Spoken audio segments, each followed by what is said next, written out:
আমার স্বামী আমাকে আমার বেস্ট ফ্রেন্ডের জন্য ছেড়ে গিয়েছিল।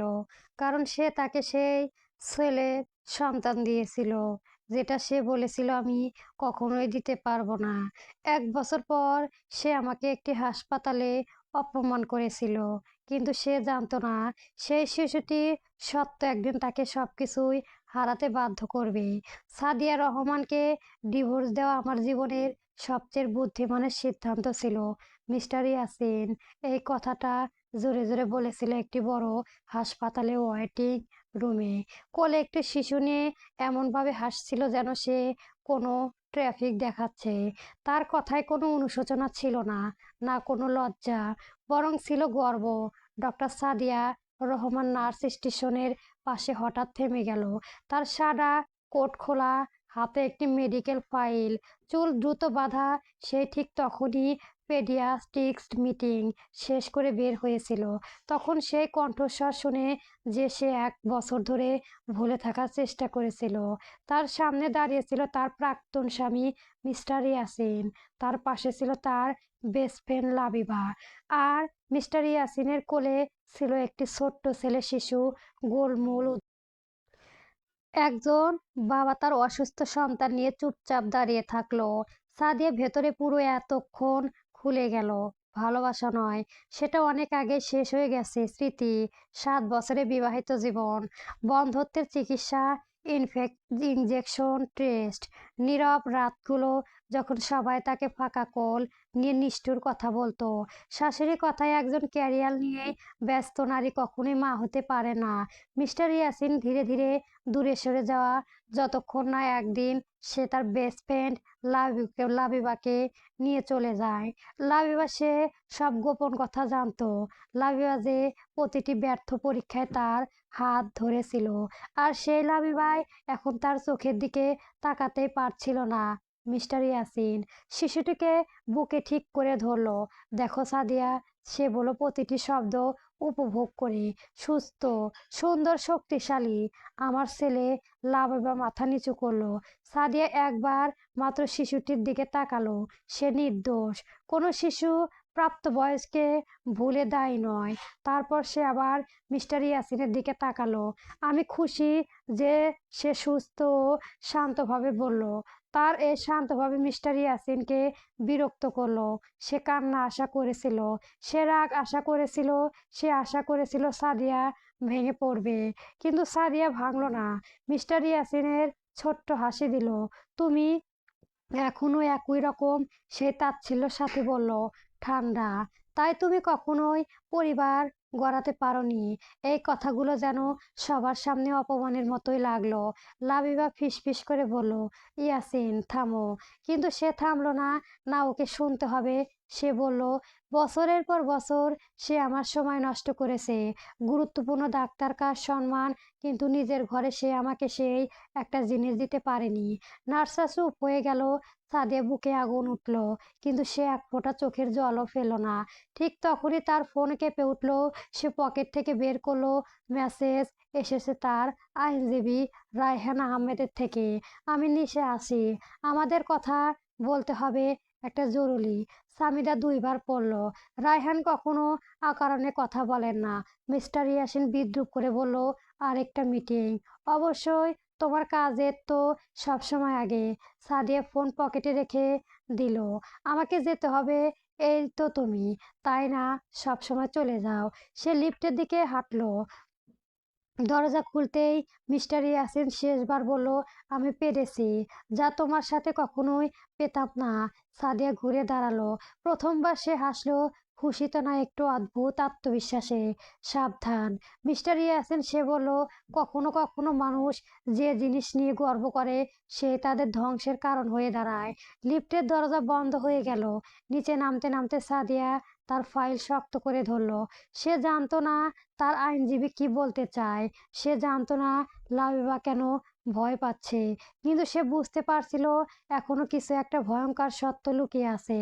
আর যখন সে নিচতলায় পৌঁছে তার আইনজীবীকে কালো ফাইল হাতে দাঁড়িয়ে থাকতে দেখলো। সাদিয়া বুঝলো এটা অপমানের শেষ না, এটা ছিল শুরু। নিচতলায় করিডোরে অন্য সময়ের মতোই ব্যস্ত ছিল, কিন্তু সাদিয়া রহমানের কাছে সবকিছুই যেন ধীরে হয়ে যাচ্ছিল।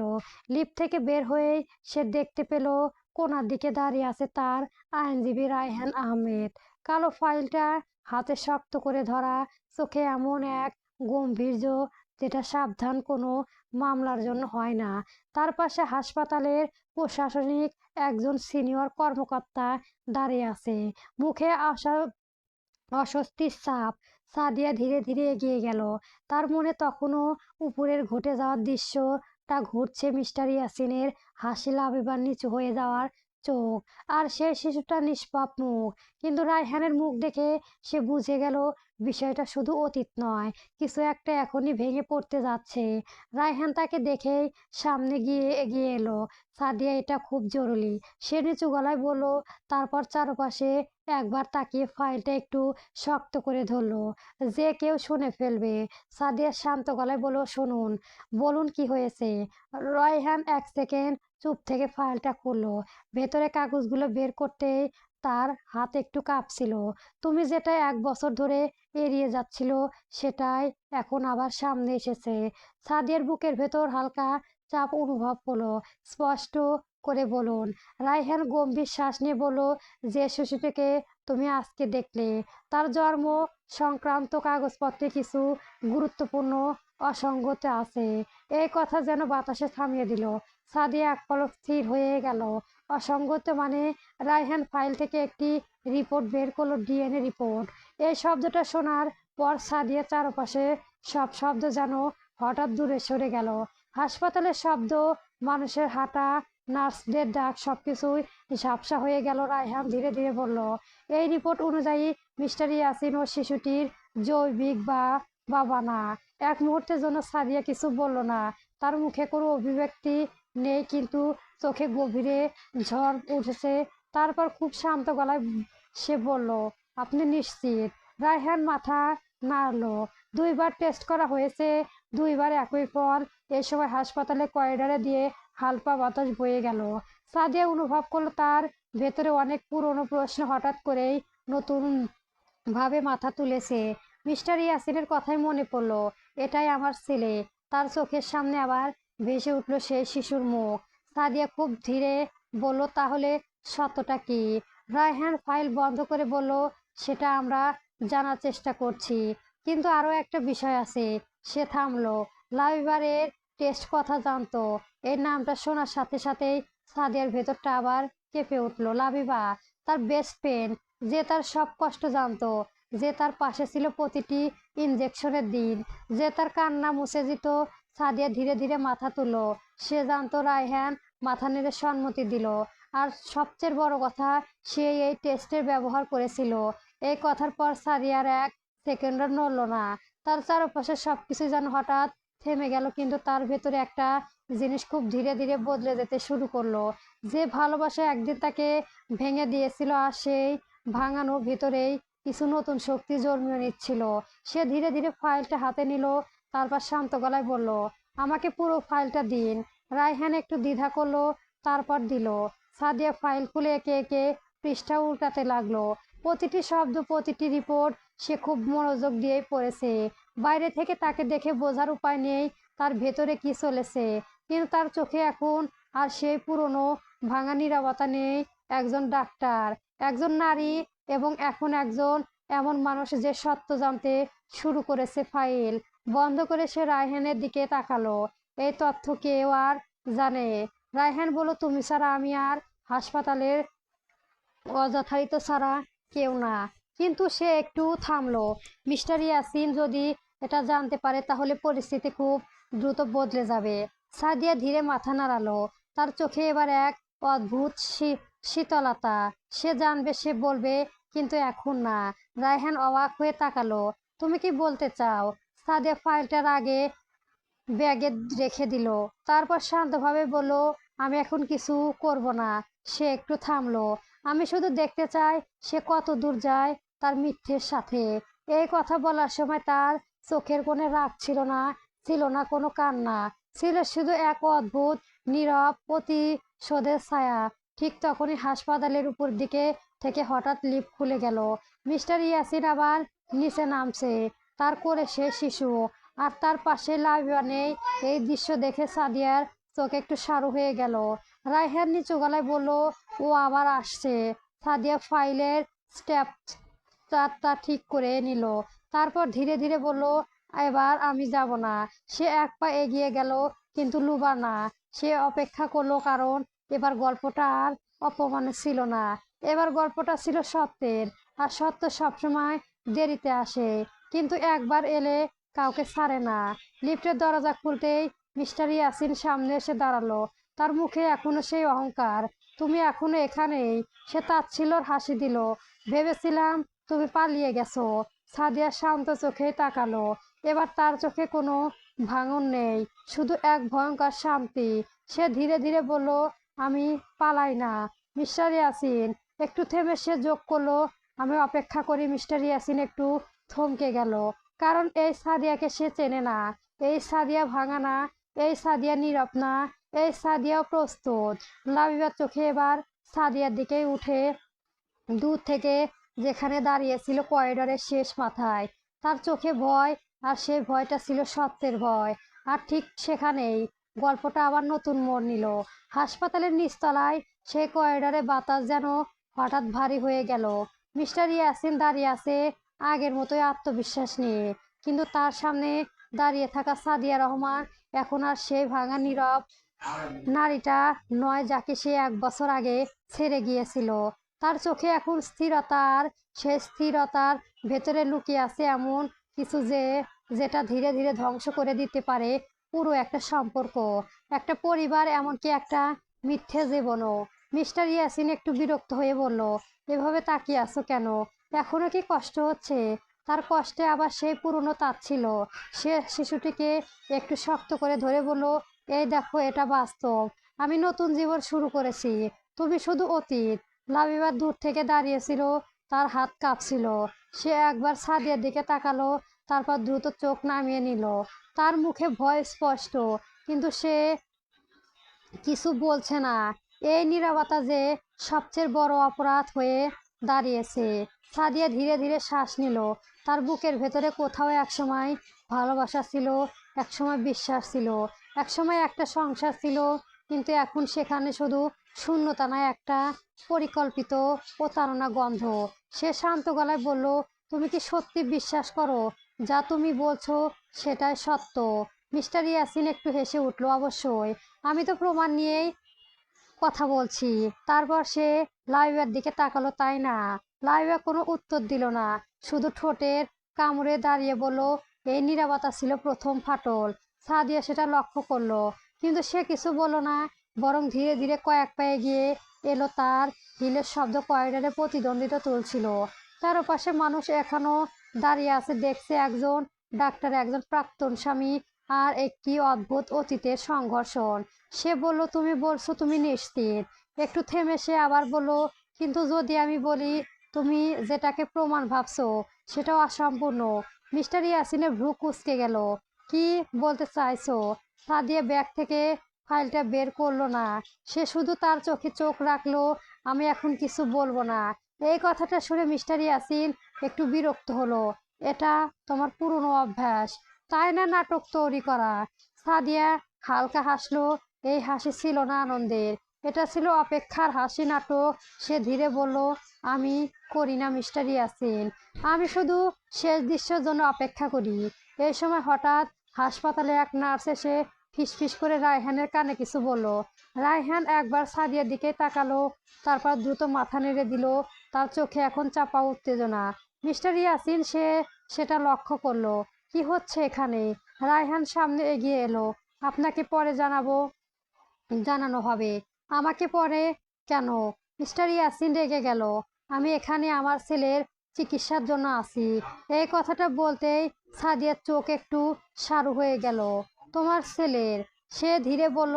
মিস্টার ইয়াসিন জোর দিয়ে বলল, হ্যাঁ, আমার ছেলে। এই মুহূর্তে লাবিবা হঠাৎ একটু পেছনে সরে গেল। তার মুখে ফ্যাকাশে হয়ে গেল। তার চোখে এখন শুধু ভয় না, অনুশোচনা। সাদিয়া সেটা স্পষ্ট দেখলো, কিন্তু সে কিছু বলল না, বরং খুব শান্তভাবে বলল, ঠিক আছে। তারপর সে ঘুরে দাঁড়ালো। এই আচরণটা ছিল অপ্রত্যাশিত। মিস্টার ইয়াসিন ভেবেছিল সে ভেঙে পড়বে, প্রবেশ করবে, চিৎকার করবে, কিন্তু সাদিয়া উল্টো চলে যাচ্ছে। সে চিৎকার করে বলল, এই তুমি আবার কোথায় যাচ্ছ? সাদিয়া থামলো না, সে শুধু বলল, যেখানে সত্য তৈরি হয়। তারপর চলে গেল রায়হানের সঙ্গে। মিস্টার ইয়াসিন এক মুহূর্তের জন্য থামিয়ে দাঁড়িয়ে রইল। তার ভেতরে হঠাৎ অস্বস্তি তৈরি হলো। এমন কিছু হচ্ছে যেটা সে বুঝতে পারছে না। লাবিবা ধীরে ধীরে তার পাশে এসে দাঁড়ালো। ইয়াসিন, তার কণ্ঠ কাঁপছিল। চুপ! মিস্টার ইয়াসিন রেগে বলল, সঠিক, সব ঠিক আছে। ও শুধু ভয় দেখাচ্ছে। কিন্তু তার চোখ বলছিল সে নিজেও পুরোপুরি নিশ্চিত না। অন্যদিকে সাদিয়া হাসপাতালের একটা নির্জন কনফারেন্স রুমে ঢুকলো। রায়হান দরজা বন্ধ করলো। রুমে ঢুকে সে ফাইলটা টেবিলে রাখলো।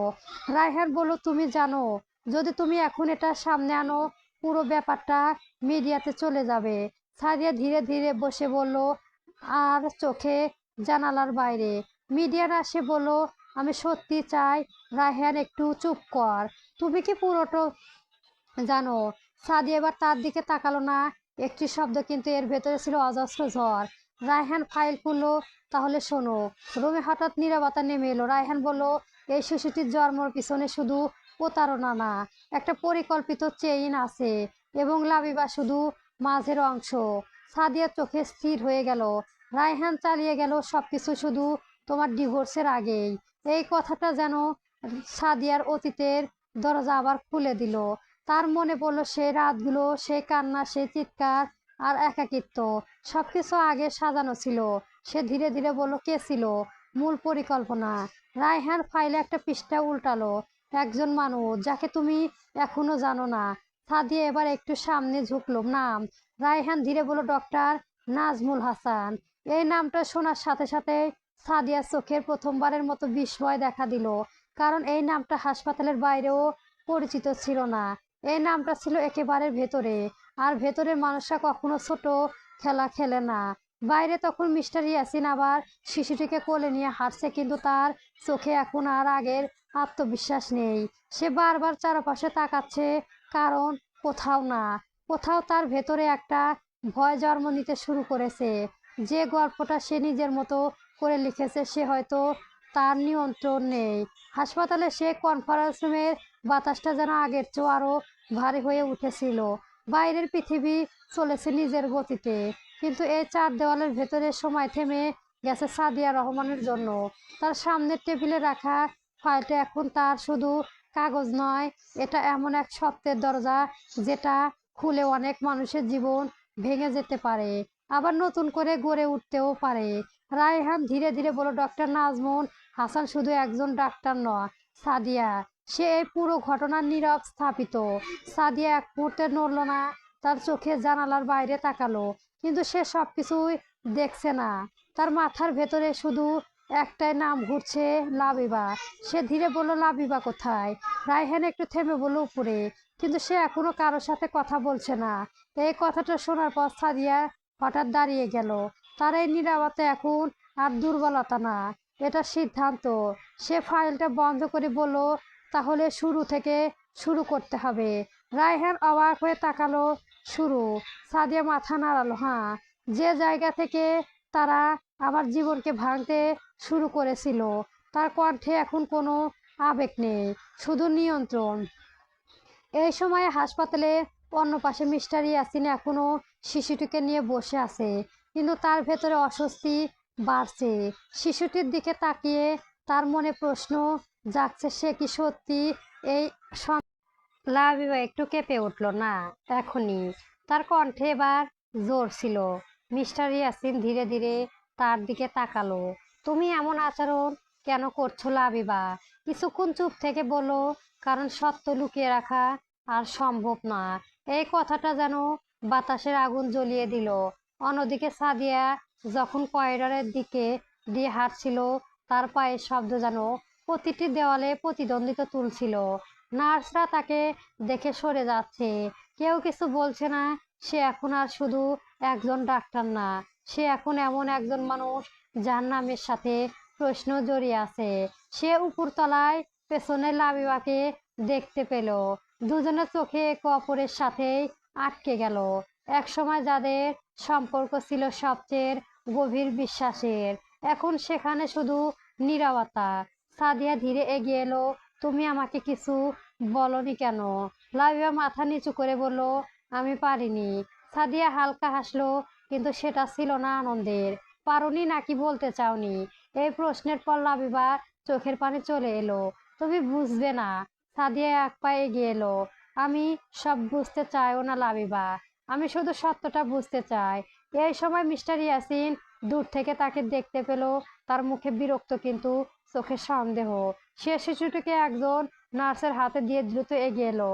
এখানে কি হচ্ছে সাদিয়া? ঘুরে তাকাও। এবার তার মুখে কোনো রাগ নেই, কোনো কষ্ট নেই, শুধু শীতলতা। তোমার জীবন যেটা তুমি একদিন সত্য ভেবে বেঁচেছো, সেটা প্রশ্নের মুখে। মিস্টার ইয়াসিন হেসে উঠল। তুমি আবার শুরু করেছো নাটক? সাদিয়া ধীরে মাথা নাড়ালো। নাটক না মিস্টার ইয়াসিন, এটা শেষ অধ্যায়। এই সময় রায়হান এসে দাঁড়ালো, তার হাতে আরেকটা ফাইল। সে বলল, ডক্টর নাজমুল হাসানকে খুঁজে পাওয়া গেছে। এই নামটা শোনার সাথে সাথেই করিডোরে থাকা সবাই থমকে গেল। মিস্টার ইয়াসিনের মুখে হাসি হারিয়ে গেল। লাইবার চোখ বন্ধ করে ফেললো।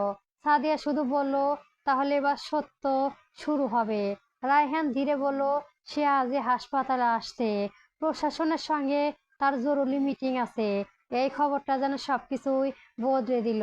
মিস্টার ইয়াসিন ধীরে ধীরে বলল, এই নামটা আবার কেন আসছে? লাইবা ফিস ফিস করে বলল, কারণ এই নামটাই সবকিছু শুরু ছিল। সাদিয়া তার দিকে তাকালো। না লাবিবা, একটু থেমে সে বলল, এই নামটাই ছিল তোমাদের শেষ আশ্রয়। হাসপাতালে লিফটের দরজা খুললো। একজন মধ্যবয়সী পুরুষ, শান্ত মুখ, চোখে আত্মবিশ্বাস। ডক্টর নাজমুল হাসান ভেতরে প্রবেশ করলো। তার পেছনে ছিল হাসপাতালের উচ্চ পন্থায় কর্মকর্তা, আর তার চোখে সরাসরি হলো সাদিয়ার উপর। এক মুহূর্তের সময় যেন থেমে গেল, কারণ এই মানুষটা জানে কে সত্য বলেছে আর কে একদিন শুধু বেঁচে ছিল মিথ্যের উপর। আর সেখান থেকে শুরু হতে যাচ্ছে এমন এক মুখোমুখি, যেটা শুধু সম্পর্ক নয়, পুরো একটা জীবন হিসেব বদলে দেওয়া। ডক্টর নাজমুল হাসানের আগমন যেন হাসপাতালের পুরো পরিবেশকে এক মুহূর্ত বদলে দিল। তার প্রতিটি পদক্ষেপ ছিল শান্ত, কিন্তু সেই শান্তির ভেতরে লুকিয়েছিল এমন এক ভারী চাপা, যেটা চারপাশে মানুষকে অস্বস্তিতে ফেলে দিল। লিফট থেকে বের হয়ে সরাসরি চার চোখে সাদিয়ার উপর এসে থামলো। আর সে এক পলকে দৃষ্টিতে যেন বহু বছর না বলা গল্পর চাপা পড়ে রইল। একদিন একবারও চোখে নামলো না। তার ভেতরে এখন আর ভয় নেই, কেবল প্রস্তুতি আছে। তার চারপাশে দাঁড়িয়ে থাকা মানুষগুলো, মিস্টার ইয়াসিন, লাবিবা, রায়হান, সবাই যেন বুঝতে পারছে এখন যেন এই মুহূর্তে শুরু হচ্ছে যাচ্ছে।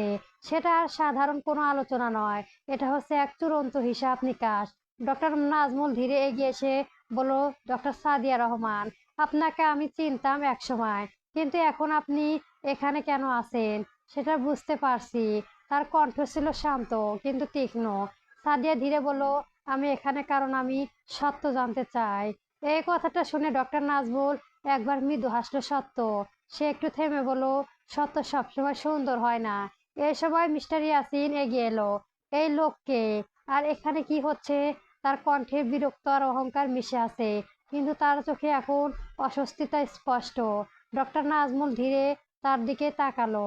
আপনি যদি মিস্টার ইয়াসিন হন, তাহলে আপনি এই ঘটনার সবচেয়ে গুরুত্বপূর্ণ কিন্তু সবচেয়ে অন্ধ অংশ। এই কথা মিস্টার ইয়াসিন রেগে গেল। অন্ধ? তুমি জানো আমি কে? ডক্টর নাজমুল শান্তভাবে বলল, আমি জানি আপনি কে ছিলেন। না, সেটা এখন সমস্যা। লাইবার পাশে দাঁড়িয়েছিল, তার হাত ঠান্ডা হয়ে গেছে। সে একবার সাদিয়ার দিকে তাকালো, কিন্তু সাদিয়া তার দিকে তাকালো না, কারণ এখন দৃষ্টির ভেতরেও একটা যুদ্ধ চলেছে। রাইহান ধীরে বলল, আমরা সবাই এখানে একটা ডকুমেন্টারি টেক্সটাইলের মধ্যে আছি, এবং ডক্টর নাজমুল এই টেক্সটাইলের প্রধান সাক্ষী। ডক্টর নাজমুল তার হাতে থাকা ফাইলটা খুললো। আমি অনেক বছর ধরে এই হাসপাতালে কিছু গোপন গবেষণার সঙ্গে জড়িয়েছিলাম, কিন্তু যেটা আমি দেখেছি সেটা শুধু মেডিকেল না, এটা নৈতিক অপরাধ। এই সময় সাদিয়া ধীরে এগিয়ে এলো। শিশুটির ব্যাপারে বলুন। রুমে হঠাৎ নীরবতা নেমে এলো। ডক্টর নাজমুল ফাইল থেকে একটি রিপোর্ট বের করলো। এই শিশুটির জন্ম স্বাভাবিক প্রতিক্রিয়া অংশ না। এই কথাটা শোনার সাথে সাথেই মিস্টার ইয়াসিন থমকে গেল। কি বলছো তুমি? সে প্রায় চিৎকার করে উঠলো। ডক্টর নাজমুল তার দিকে তাকিয়ে বলল, আমি বলেছি আপনি যেটা কে নিজের সন্তান ভেবেছেন সেটা তৈরি করা হয়েছে একটি পরিকল্পনা মেডিকেল প্রতিক্রিয়ার মাধ্যমে। লাবিবা হঠাৎ মাথা নিচু করে ফেললো। সাদিয়া চোখে স্থির হয়ে গেল। মিস্টার ইয়াসিন স্তব্ধ হয়ে বলল, না, এটা মিথ্যে। ডক্টর নাজমুল শান্তভাবে বলল, মিথ্যে না, এটা রেকর্ডে। রায়হান এগিয়ে এসে একটি কপি টেবিলে রাখলো। সাদিয়া ধীরে সেটা খুললো। প্রতিটি লাইন পড়তে পড়তে তার মুখে কোনো পরিবর্তন নেই, কিন্তু ভেতরে ঝড় উঠছে। সে বলল, তুমি এই প্রতিক্রিয়ায় ছিলে লাবিবা। লাবিবা কিছু বলতে পারলো না। এই নীরবতা ছিল উত্তর। মিস্টার ইয়াসিন এবার লাবিবার দিকে ঘুরে গেল। তুমি তুমি এটা জানো? লাবিবা কাপা গলায় বলল, আমি চেয়েছিলাম তুমি খুশি হও। এই কথাটা যেন আগুনের তেলে ঢেলে দিল। মিস্টার ইয়াসিন পিছনে গেল। খুশি হও? তুমি আমার জীবন নিয়ে খেলেছো। ডক্টর নাজমুল আবার বলল, এখানে কেউ শুধু খেলেনি, সবাই কোনো না কোনো ভাবে অংশ নিয়েছে, কেউ জেনে কেউ না জেনে। সাদিয়া এবার ধীরে বলল, আমার অংশটা কি ছিল? ডক্টর নাজমুল একটু থেমে বলল, আপনি ছিলেন টার্গেট। এই শব্দটা বাতাসে ভারী হয়ে বুঝে রইল। সাদিয়া চোখ সারু হয়ে গেল। টার্গেট? ডক্টর নাজমুল মাথা নাড়ালো। আপনার চিকিৎসা, আপনার ডাটা, আপনার সম্পর্ক, সবকিছু ট্র্যাক করা হয়েছিল। মিস্টার ইয়াসিন হঠাৎ চিৎকার করে উঠল, চুপ করো, একটা পাগলামি। কিন্তু ডক্টর নাজমুল থামলো না। আপনাকে বলা হয়েছিল আপনি বাবা হতে পারবেন না, কিন্তু সেই তথ্য ছিল ভুলভাবে উপস্থাপনার করা। এই কথাটা শোনার পর মিস্টার ইয়াসিন থমকে গেল। তার চোখের প্রথমবার ভয় দেখা দিল। সাদিয়া ধীরে ধীরে বলল, তুমি আমাকে মিথ্যে দিয়েছো। ডক্টর নাজমুল মাথা নাড়ালো। না, শুধু মিথ্যা না, আপনাদের সম্পর্ক ইঞ্জিনিয়ার করা হয়েছে। লাইবা হঠাৎ কেঁদে ফেললো। আমি আর পারছিলাম না। আমি তাকে হারাতে চাইনি। এই স্বীকারোক্তি যেন শেষ পেরেক। মিস্টার ইয়াসিন পেছনে গেল। তার কোলে না থাকা শিশুটি কথা মনে পড়লো। তাহলে আমি আমি কি কিছুই না? ডক্টর নাজমুল বলল, আপনি ছিলেন এক প্রতিক্রিয়া। এই সময় সাদিয়া ধীরে সামনে এগিয়ে এলো। তার কণ্ঠ এখন একদম স্থির। তাহলে আমার জীবন? ডক্টর নাজমুল তাকালো তার দিকে। আপনার জীবন ছিল সবচেয়ে বড় ক্ষতিগ্রস্ত অংশ। রুমে আবার নীরবতা, কিন্তু এবার এই নীরবতা ভাঙবে না। এটা বিস্ফোরণের আগেই শেষ শান্তি। রায়হান ফাইলটা বন্ধ করে বলল, এখন আইনিগতভাবে এটা ক্রিমিনাল কেস। ডক্টর নাজমুল মাথা নাড়ালো। আর এখন থেকে কেউ আর এটা লুকাতে পারবে না। এই সময় হাসপাতালের বাইরে পুলিশের গাড়ি সাইরেন শোনা গেল।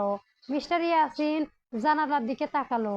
তার মুখে ফ্যাকাশে হয়ে গেল, কারণ সে বুঝতে পারলো এটা আর পারিবারিক সমস্যা না, এটা এখন আইন, সত্য আর পতনের গল্প।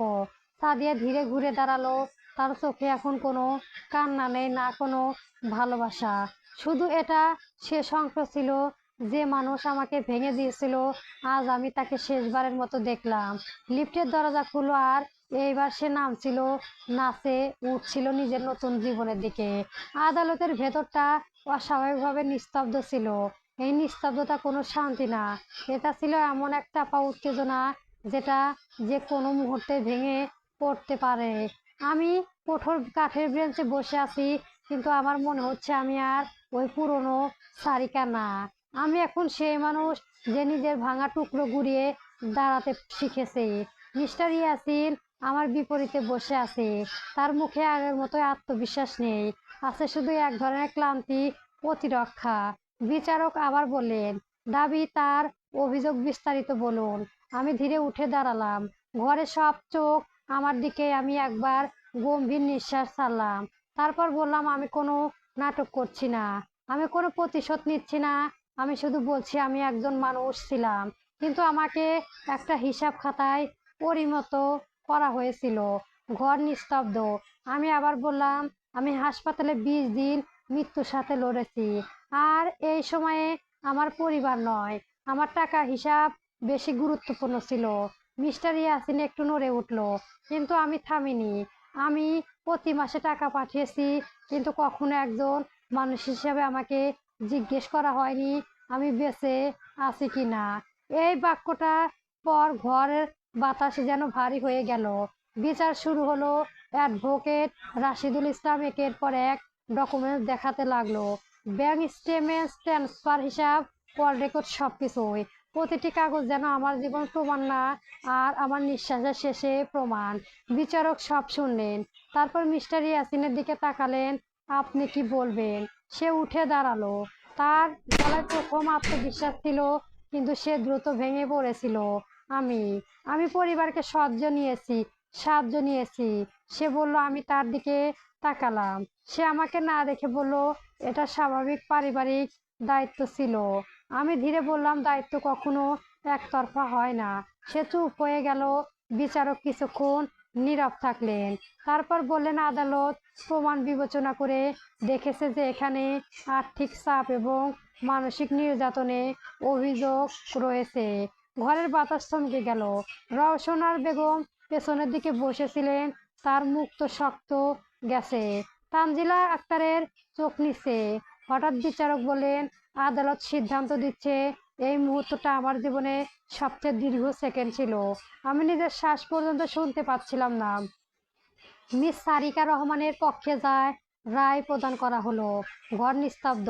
আমি এক মুহূর্তে কিছু অনুভব করতে পারলাম না। তারপর ধীরে ধীরে বুক ভেতর একটা ভার নামলো। বিচারক আবার বললেন, প্রতি পদক্ষেপে নির্ধারিত সময়ের মধ্যে আর্থিক হিসাব নিষ্পত্তি করতে নির্দেশ দেওয়া হলো। মিস্টার ইয়াসিন দাঁড়িয়ে আছে। তার মুখে কোনো জয় বা হার নেই, শুধু একটা বোঝা। সে আমার দিকে তাকালো। এই প্রথমবার তার চোখে আমি কিছু একটা দেখলাম। অভিমান না, রাগ না, দম্ভ না, এটা শুধু আমি কিন্তু দেরি আসা, অনুধার। আদালত থেকে বের হওয়ার সময় বৃষ্টি শুরু হলো। এই বৃষ্টির আগের দিনের মতোই এটা যেন পুরনো সব ধুয়ে ফেলা। আমি ধীরে ধীরে সিঁড়ি নামছিলাম। পেছনে কেউ ডাকলো কিনা আমি শুনিনি, কারণ এইবার আমি ফিরে তাকাইনি। বাইরে দাঁড়িয়ে আমি আকাশের দিকে তাকালাম। মেঘ ভাঙছে, আলো আসছে। আমি বুঝতে পারলাম আমি জিতেছি কিনা সেটা গুরুত্বপূর্ণ নয়। গুরুত্বপূর্ণ হলো আমি আর হেরে থাকার মানুষ নয়। হঠাৎ পেছন পায়ের শব্দ। আমি ঘুরে তাকালাম না। মিস্টার ইয়াসিন দাঁড়িয়ে আছে।